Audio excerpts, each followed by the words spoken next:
ఇండియాలో 70% జనాలు ఈ హీటర్ ని వాడే వేడి నీళ్ళతో స్నానం చేస్తుంటారు. కానీ చాలా మందికి తెలియదు దీని వల్ల ఎవ్రీ ఇయర్ ఎంత మంది ప్రాణాలు పోగొట్టుకుంటున్నారు అనేది. ఈ 5 టిప్స్ వాడి దీన్ని మీరు చాలా సేఫ్ గా యూజ్ చేయొచ్చు.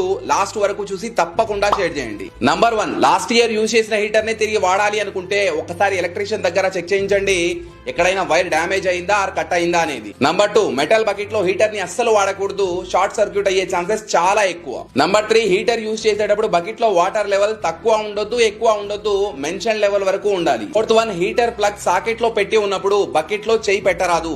స్విచ్ ఆన్ లో ఉన్నా ఆఫ్ లో ఉన్నా. కొన్ని షాక్ ప్రూఫ్ హీటర్స్ కూడా ఉంటాయి, అయినా కూడా పెట్టకూడదు. 5th 1, బకెట్ లో ఇలా సైడ్ కి హీటర్ పెట్టడం మానేయండి. స్లిప్ అయి కింద పడితే షార్ట్ సర్క్యూట్ అయ్యి హీటర్ పేలిపోతుంది.